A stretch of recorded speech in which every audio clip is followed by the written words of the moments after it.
So how prepared are state and local government employees for retirement? Well, historically, public sector benefits have provided an advantage to attract and retain skilled workers, and they still do today. And ultimately, public, state, and local government employees are still better prepared than private sector workers. Workers with more than 50% of their career in the public sector have an average income replacement rate of 73%. The rest, however, those that aren't working their entire career or more, their tenure is shorter, may be counting too much on benefits to fulfill those retirement needs. And many of those employees are underestimating the personal longevity and retirement income needs.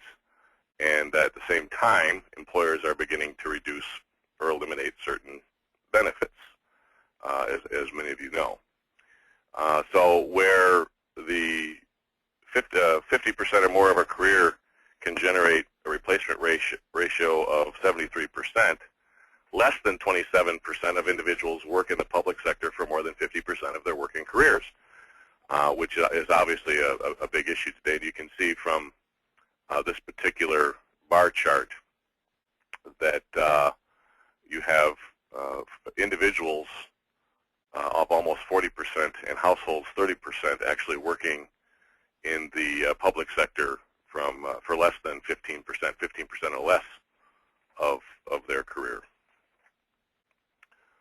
So how financially prepared are, again, our state and local government employees for retirement?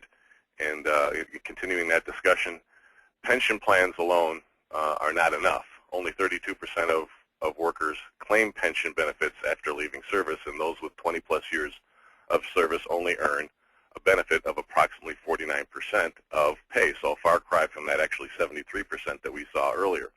Another 27% take their benefits later. So they're retiring but not starting their benefits, and because they don't have cost of living increases as they delay their benefits, the purchasing power actually declines, and the benefits average less than 10% of final pay when they finally take them.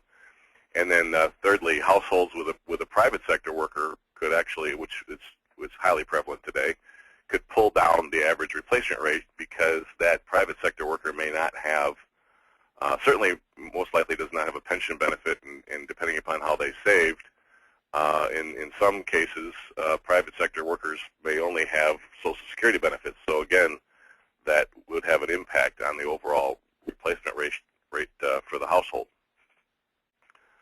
So as a result, we're starting to see this shift to increase public sector employee responsibility, much in the same way that has been done in the private sector for a couple of decades now.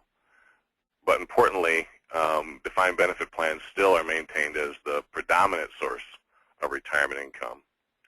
But at the same time, many states, as Betty mentioned, are starting to reduce pension fund obligations by implementing one or more of the following.